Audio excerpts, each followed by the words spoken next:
विधानसभेत मुस्लिम महिलांच्या न्याय, संरक्षण आणि मुलांच्या भविष्यासाठी ठोस भूमिका। आज महाराष्ट्र विधानसभेत लक्षवेधी सूचनेद्वारे मुस्लिम महिलांवरील अत्याचार, बेकायदेशीर तिहेरी तलाकच्या घटना आणि त्यातून निर्माण होणाऱ्या गंभीर सामाजिक प्रश्नांचा मुद्दा सभागृहात प्रभावीपणे मांडला।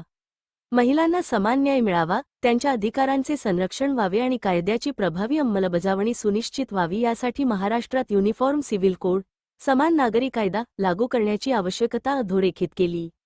तसेच अशा अत्याचारग्रस्त व तलाकपीडित महिलांच्या मुलांच्या शिक्षणाचा व भविष्यातील उदरनिर्वाहाचा प्रश्न अत्यंत गंभीर असल्याचे नमूद करत, संबंधित पित्याकडून मुलांच्या संगोपन व शिक्षणासाठी योग्य पोटगी मिळण्याची व्यवस्था करण्याची मागणी केली।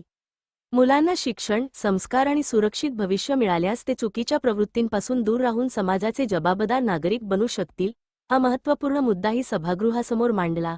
महिलांच्या हक्कांचे संरक्षण, त्यांच्या मुलांचे शिक्षण व सुरक्षित भविष्य यासाठी मुख्यमंत्री श्री देवेंद्रजी फडणवीस यांच्या नेतृत्वाखालील राज्य शासन आवश्यक त्या सर्व उपाययोजना करेल, असा विश्वास व्यक्त करत हा महत्त्वाचा विषय विधानसभेत मांडला। डेझ न्यूज मराठी प्रतिनिधी एजाज शेख। माझ्या सन्माननीय सिनियर सदस्यांनी त्या लक्षवेधीवरती बोलत असताना सन्माननीय अध्यक्ष महोदय, ज्या कोणी काही प्रश्न निर्माण केलेले, मी ह्या जेव्हा लक्षवेधीवरती चर्चा मांडत आहे सभागृहाच्या लक्षामध्ये येईल की ही लक्षवेधी किती महत्त्वाची आणि तातडीची आहे। सन्माननीय अध्यक्ष महोदय, मुस्लिम समाजामध्ये जी काही बहु पद्धतीने लग्न करण्याची जी प्रथा आहे आणि त्याच्यावरती ट्रिपल तलाकचा कायदा आदरणीय पंतप्रधान नरेंद्र मोदींनी आणला। सन्माननीय अध्यक्ष महोदय, गेल्या 1.5 महिन्यांमध्ये माझ्याकडे माझ्या 3 मुस्लिम भगिनी त्यांच्या मदतीसाठी माझ्याकडे आल्या। सन्माननीय अध्यक्ष महोदय, ह्या तिन्ही केसेसमध्ये मी आमच्या नाशिकचे पोलीस उपायुक्त यांचं मनापासून त्यांना धन्यवाद देईल, त्यांचं अभिनंदन करेल की तिन्ही केसमध्ये त्यांना सजा दिली, गुन्हा त्याच्यावरती दाखल केला आणि ह्या महिलांना न्याय देण्याचा प्रयत्न केलाय, परंतु ह्या महिलांना पूर्ण न्याय मिळालेला नाहीये। सन्माननीय अध्यक्ष महोदय, आज मुस्लिम समाजामध्ये बहुविवाह करण्याची पद्धत आहे। मुस्लिम मॅरेज ऍक्ट प्रमाणे कदाचित हे बहुविवाह करता येत असतील, परंतु सन्माननीय अध्यक्ष महोदय, मला या सभागृहाचं लक्ष वेधायचं आहे की जो पाकिस्तान आमच्या भारत देशामधून वेगळा झाला, त्या पाकिस्तानाचा जर आम्ही आज विचार केला, त्या ठिकाणी जर कोणाला जर बहुविवाह करायचा असेल त्याला त्याच्या पहिल्या पत्नीची परवानगी लेखी स्वरूपामध्ये घ्यायला लागते। दुसरं, त्या ठिकाणी पाकिस्तानमध्ये आर्बिटरी काउन्सिल हे तयार करण्यात आलेलं आहे आणि आर्बिटरी काउन्सिलच्या माध्यमातून त्या ठिकाणी त्याला विवाह करण्यास परवानगी आहे किंवा नाही हे दिलं जातं। सन्माननीय अध्यक्ष महोदय, लक्षात ठेवा, भारत आणि पाकिस्तान 1947 साली मोकळा झाला। पाकिस्तानमध्ये बहुविवाह म्हणजे पॉलिगॅमीचं प्रमाण फक्त आणि फक्त 1% आहे। सन्माननीय अध्यक्ष महोदय, माझ्याकडे या 1.5 महिन्यामध्ये 3 केसेस आल्या, त्याच्यामधली जी मिनाजची केस आहे ही अतिशय गंभीर आहे। अध्यक्ष महोदय, माझे सिनियर सदस्य जे आहेत त्यांनी कान लावून अगदी व्यवस्थित ऐकावं। सन्माननीय अध्यक्ष महोदय, त्याच्यामध्ये त्या महिलेला तिचा नवरा तलाक घेण्यासाठी बळजबरी करत होता, नाही दिलं तर तिला फोनवरून तलाक दिला, त्याला नाही तिने मान्यता दिली तर घरी माणसं आणून आता तुझं ह्याच्यासोबत हलाला करतो आणि तुझे नग्न व्हिडिओ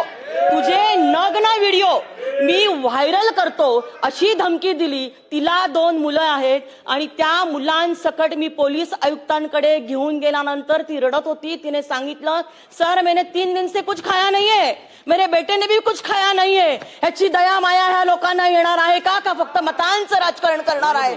सन्माननीय अध्यक्ष महोदय, सीपी साहेबांनी त्या महिलेला पहिल्यांदा आदेशित केलं त्यांच्या पीआयना की यांना जेवू घाला आणि जेवू घातल्यानंतर खास क्राईमच्या माध्यमातून त्यांचं सगळं ऐकून घेतलं गेलं आणि त्या महिलेचा पूर्ण जो आहे इन व्हिडिओ इन कॅमेरा त्यांचा जबाब घेण्यात आलेला आहे। असं माझ्याकडे मिनाज, शबाना आणि रोजवीन अशा 3 महिला आल्या। एका नवऱ्याने तर चाकू लावला, एका नवऱ्याने तिच्या अंगावरती गाडी घालण्याचा प्रयत्न केला। सन्माननीय अध्यक्ष महोदय, तिन्ही आलेल्या महिला माझ्याकडच्या बुरख्यामधल्या होत्या। सन्माननीय अध्यक्ष महोदय, बुरख्यामधल्या महिला आमच्या भगिनी मुस्लिम जर घरच्या नवऱ्याच्या पासून सुरक्षित नसतील तर ही किती मोठी चिंताजनक परिस्थिती आज आपल्या देशामध्ये आहे, आपल्या महाराष्ट्रामध्ये आहे सन्माननीय अध्यक्ष महोदय। आणि म्हणून सन्माननीय अध्यक्ष महोदय, माझा आता प्रश्न आहे की राज्य सरकार ज्या पद्धतीने उत्तराखंडमध्ये, गुजरातमध्ये आणि गोव्यामध्ये युनिफॉर्म सिव्हिल कोड बिल आणण्यात आलेलं आहे. त्याच पद्धतीचं युनिफॉर्म सिव्हिल कोड बिल आपलं राज्य सरकार आणणार का, ते कधी आणणार? आणि आसाममध्ये देखील ते बिल मान्य झालेलं आहे, परंतु त्याची प्रोसिजर चालू आहे. त्याच्यामध्ये पॉलिगॅमीला पूर्ण बंदी घातलेली आहे आणि त्याला 7 वर्षाची सजा. उत्तर घ्या मंत्री महोदय. 2 मिनिटं. दुसरा मुद्दा ह्याच्यामधला असा आहे, 2 मिनिटं बोलू द्या सन्मान्य अध्यक्ष महोदय. ह्याच्यामध्ये त्या महिलेला 3 लग्न होतात, त्यांना मुलांना तसंच. 2 मिनिटं. दुसरा प्रश्न आहे. दुसरा प्रश्न सन्मान्य अध्यक्ष महोदय असा आहे की त्या बोलू द्या ना हो, जितेंद्र आव्हाड साहेब, मला बोलू द्या, मला संरक्षण द्या. चला. सन्माननीय अध्यक्ष महोदय, या मुलांचं संगोपनाची जबाबदारी त्यांचा नवरा घेत नाही. त्यांच्या संगोपनाची, शिक्षणाची, आरोग्याची सगळी जबाबदारी ही लक्षवेधी मला का आणायला लागली? तर मिनाजचा मुलगा, आज त्याला शिक्षण घ्यायचं आहे. जयंत पाटील साहेब, तिची 25,000 रुपयाची फी आहे. तिचा 9 लाखाचा फ्लॅटचा हप्ता हा भरायचा आहे आणि 25,000ची फी जर तिच्या नवऱ्याने भरली नाही तर त्या मुलाचं, त्या कवळ्या बाळाचं शिक्षण थांबणार आहे. आणि म्हणून सन्माननीय अध्यक्ष महोदय, ह्याच्यासाठी स्पेशल टास्क फोर्स तयार करून आपण ह्याच्यावरती कारवाई करणार का? आणि सन्माननीय अध्यक्ष महोदय, माझ्या ह्या ज्या मुस्लिम भगिनी आहे ह्यांच्या व्यथा ऐकून घेण्यासाठी खास टास्क फोर्स तयार करून राज्य सरकार ह्याच्यावरती कारवाई करणार का? आणि तिसरा आणि शेवटचा माझा असा आहे सन्माननीय अध्यक्ष महोदय. आता त्यांना बोलू दे. बोला. त्यांचं माईक बोला तुम्ही. अध्यक्ष महोदय, सन्माननीय सदस्य, माझा असा आहे सन्माननीय अध्यक्ष महोदय. आता त्यांना बोलू दे. बोला. त्यांचं माईक बोला तुम्ही. अध्यक्ष महोदय, सन्माननीय सदस्य देवयानीताई फरांदे यांनी बोला. अतिशय महत्वाच्या विषयाकडे आणि लक्ष वेधलेलं आहे. काही उपप्रश्नामध्ये विचारा ना. अध्यक्ष महोदय, सन्माननीय सदस्य देवयानीताई यांनी अतिशय महत्वाच्या आणि संवेदनशील विषयाकडे लक्ष वेधलेलं आहे. मी सर्वप्रथम सन्माननीय सदस्यांचं अभिनंदन करतो की या लक्षवेधीच्या मार्फत त्यांनी महत्वाचा विषय मी त्यांचं सन्माननीय सदस्यांचं पहिल्यांदा अभिनंदन करतो की त्यांनी अतिशय महत्वाचा विषय या सभागृहामध्ये या लक्षवेधीच्या मार्फत चर्चेला आणला. अध्यक्ष महोदय, नाशिकमध्ये ज्या तक्रारी दाखल झाल्या, सन्माननीय सदस्यांनी लोकप्रतिनिधी म्हणून त्यांना न्याय द्यायचा प्रयत्न केला. नाशिकमध्ये ज्यावेळेस 8/5/2026 मलिक अशरफ शमशेर या व्यक्तीच्या नावाने, म्हणजे त्यांच्या पत्नींनी फोनवरनच मला ट्रिपल तलाकचा उल्लेख करून त्यांनी किंवा तलाकचा उल्लेख करून त्यांनी त्यांना तलाक दिला, अशी या महिला भगिनींनी ते तक्रार दाखल केली. त्या विरोधामध्ये गुन्हा दाखल करण्यात आला आणि अध्यक्ष महोदय, गुन्हा दाखल केल्याच्या 8 दिवसानंतरच त्या पतीने त्या महिलेवरती हल्ला करण्याचा प्रयत्न केला, त्यांना जिवे मारण्याचा प्रयत्न केला आणि आपण त्या बाबतीत देखील त्यांच्यावरती गुन्हे दाखल केले आणि आज ती व्यक्ती अटकेमध्ये आहे. अध्यक्ष महोदय, या अनुषंगाने मी आवर्जून आता शेवटी माहिती घेत असताना, ब्रीफिंग घेत असताना मी देखील ह्याची वाढीव माहिती घेतली की राज्यामध्ये अशा केसेस किती घडत आहेत, किती तक्रारी येत आहेत. अध्यक्ष महोदय, मी मुद्दामून ती आकडेवारी सांगेन. 2024 अशा पद्धतीचे 42 गुन्हे दाखल केले गेले. 42 गुन्हे हे खरे ठरले, म्हणजे ज्या तक्रारी आल्या त्या खऱ्या ठरल्या आणि 152 आरोपी आपण अटक केले किंवा त्यांच्यावरती आपण कारवाई केली. 2025 39 आणि त्या गुन्हे आपण दाखल केले आणि 137 आपण आरोपींवरती कारवाई केली आणि 95 जणांना आपण अटक केलं. अध्यक्ष महोदय, आकडे काय सांगतायत? याचा अर्थ असा होतो की मुस्लिम महिलांच्या बाबतीमध्ये नक्कीच अन्यायकारक तिथे वागणूक होते किंवा चुकीच्या पद्धतीने हे तलाक दिले जात आहेत त्यांच्यामध्ये असलेला जो काही रोष आहे या तक्रारीच्या निमित्ताने समोर येतोय हेच दिसतंय ना. ज्या अर्थाने तक्रारी येत आहेत ह्याचा अर्थ हा अंडर करंट आपण आहे तो समजून घेतला पाहिजे. ह्याच्यामध्ये आपण कुठलंही राजकारण न करता किंवा धार्मिक राजकारण न करता या महिलांच्या बाबतीमध्ये आपण संवेदनशीलतेने आपण पाहणार आहोत की नाही.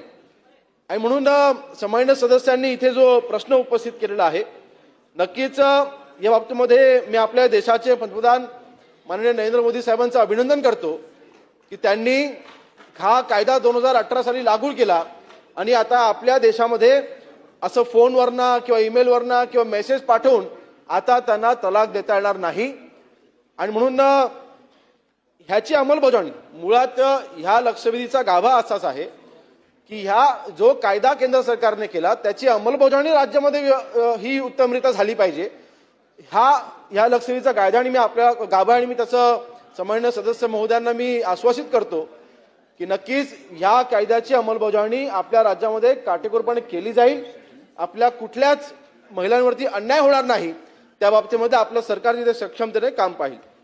आपली जी दुसरी मागणी जी आहे की UCC कायदा ते बिल सभागृहामध्ये यावं किंवा ते महाराष्ट्रामध्ये लागू करावं अशी आपली मागणी आहे.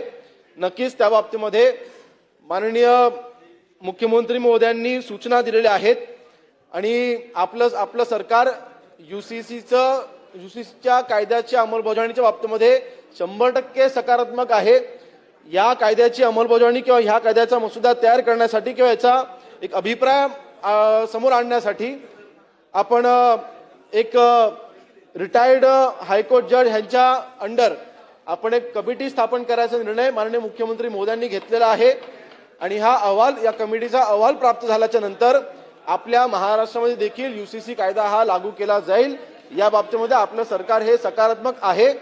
आणि दुसरा आपला जो महत्त्वाचा प्रश्न होता तिसरा की पॉलिगामी म्हणजेच मल्टिपल मॅरेजेससाठी जी परवानगी आहे आपण इथे अतिशय उत्तम उल्लेख केलेला आहे की पाकिस्तान सारख्या देशामध्ये देखील आता पॉलिगॅमीवरती त्यांनी काही रिस्ट्रिक्शन घातले किंवा त्यांनी तिकडे काही बंधनं घातलेली आहेत. आपल्याकडे कुठलीही बंधनं नाहीत. तर मला वाटतं ज्यावेळेस हा UCC कायदा आपण लागू करू त्यावेळेस नक्की त्याचा समावेश हा ह्याच्यामध्ये पॉलिगामीच्या बाबतीमधला जो काही आपल्याला बंधनं घालण्याकरता किंवा त्याचं जे काही काळजी घेण्याकरिता जी आपल्याला तिथे